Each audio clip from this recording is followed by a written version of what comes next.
আসসালামু ওয়ালাইকুম আসসালাম। কে বলছেন? আমি অন্তরা বলছি ভাইয়া। অন্তরা, কেমন আছেন? আপনি ভালো আছেন? ইনশাআল্লাহ ভাই ভালো আছি, আপনি ভালো আছেন? মাশাআল্লাহ, অনেক ভালো আছে। অন্তরা, কোথা থেকে বলতেছেন? আপনার দেশের বাড়ি কোথায়? আমার দেশের বাড়ি ভাই ফরিদপুর। কোন জায়গা থাকেন এখন আপনি? আমি থাকি ভাইয়া ঢাকা। আচ্ছা, কে কে আছে আপনার ফ্যামিলিতে বর্তমানে, অন্তরা? আমার ফ্যামিলিতে বলতে আপন বলতে ভাই কেউ নাই, আমি একাই আছি এখন। আচ্ছা, একাই আছেন। তো অন্তরা, কি করেন আপনি এখন? আমি ভাইয়া বাসা বাড়ি থাকছি। কাজ বাজ করতেছেন। তো আপনার বিয়ে শাদী হয়েছে, অন্তরা? হ্যাঁ আমার ভাইয়া বিয়ে হয়েছিল, তারপরে এখন স্বামী ছাড়া আছি 2 বছর। আচ্ছা, আপনার সন্তানাদি আছে? আমার একটা মেয়ে আছে। ঠিক আছে।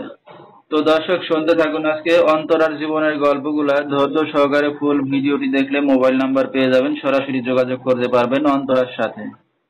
তো অন্তরা, আপনার বাবা মা ভাই বোন কেউ বেঁচে আছে না বাড়িতে আছে কেউ? আমার বাপ আছে, কিন্তু বাপে ধরেন বিয়ে শাদী করে সব মানিয়ে থাকে, বুঝছেন? আচ্ছা আচ্ছা। আপনার নিজের মা কোথায়? আমার মা মারা গেছে। দুঃখের বিষয়। আপনার আপন মার পেটে কোনো ভাই বোন আছে? না আমি একাই। আপনি একাই, ঠিক আছে। তো আপনার স্বামী নাই বললেন একা আছেন 2 বছর। তো বিয়ে শাদীটা কে দিয়েছিল? আপনি নিজে করছিলেন না আপনার বাবাই দেখে দিয়েছিল? না আমার বাপে দেখে আমার ছেলে দেখে দিচ্ছে, আমাকে বিয়ে শাদী কিন্তু স্বামী ভালো ছিল না দেখে দেয় রাত্রে বিয়ে গেছে 2 বছর। আচ্ছা আচ্ছা। তো বিয়ের পরে স্বামীর সংসারে ছিলেন, তো স্বামীকে ভালো বানাইতে পারলেন না?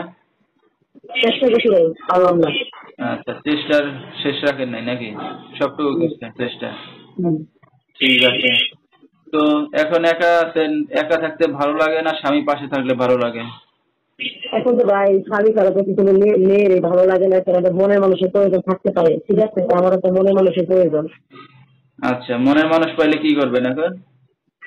মনের মানুষ পাইলে আমি বিয়ে শাদী করবো, সে যদি বয়স বেশি হয় কম হয় তাতে কোনো আমার সমস্যা নেই, বুঝছেন? আচ্ছা, আপনি রাজি আছেন? আমি অবশ্যই রাজি আছি। ঠিক আছে। তো আপনার এই ভিডিওটা অনলাইনে দর্শকদের মাঝে চলে যাবে। দর্শক ভাইরা কিভাবে যোগাযোগ করবে এখন? এইটা ভাই আমার ইমো নাম্বার, আমাকে ইমোতে ফোন দিলে পাইবে, আমাকে স্ক্রিনে ফোন দিলে কিছু পাইবেন, তাহলে আমি কাজে থাকি।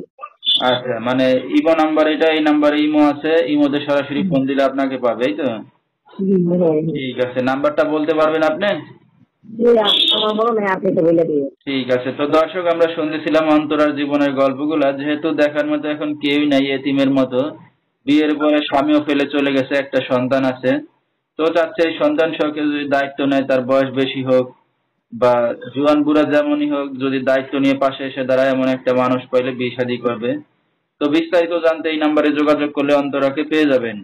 01627272959, এই নাম্বারটাই হলো অন্তরা। তো অন্তরা, আপনি কাজ বাজ করেন, দিনে রাতে অনেক দর্শক ফোন দিবে, আপনাকে কোনো সমস্যা হবে? না ভাই আমার কোনো সমস্যা নেই। আচ্ছা, তো এখন এই যে অনলাইনে মিডিয়ার সামনে আসছেন, অনেক দর্শকই চাবে আপনাকে বিয়ে শাদী করতে। তো আপনার গার্জিয়ান বলতে আর কে আছে? আপনার সাথে কথাবার্তা বললে হবে না আত্মীয়র সাথে কথাবার্তা বলতে হবে? আমার গার্জেন বলতে নাই কেউই, বাপ তো ধরেন বাপের মতন আছে, আমাকে যদি বিয়ে হবে কিছু করে কিন্তু আমাকে আমার কথা জানিয়ে বিয়ে করতে হবে। তো আচ্ছা, আমার ফ্যামিলি কিছু নেই। মানে এখন ডিসিশন দেওয়ার মতো আপনি একাই, আপনি যা বলবেন সেটাই হবে, এই তো? সেটাই। আচ্ছা, ঠিক আছে। তো আমরা অনুষ্ঠানের একবারে শেষ পর্যায়ে কিছু বলার আছে আপনারা? তাই না আমার কিছু বলার নাই, কিন্তু আমাকে ধরেন এই মতো সবাই ফোন দিলে এটাই পাবে, সেটা আমি বলে দিলাম। আচ্ছা, ঠিক আছে। তো দর্শক, যারা দেশের বাহিরে থাকেন, তারা হয়তো ইমোতে অনেকেই কন্ট্যাক্ট করতে চান, হয়তো এমনি খরচ হয় বেশি। তো আপনারা সবাই ইমোতে চেষ্টা করবেন ফোন দেওয়ার।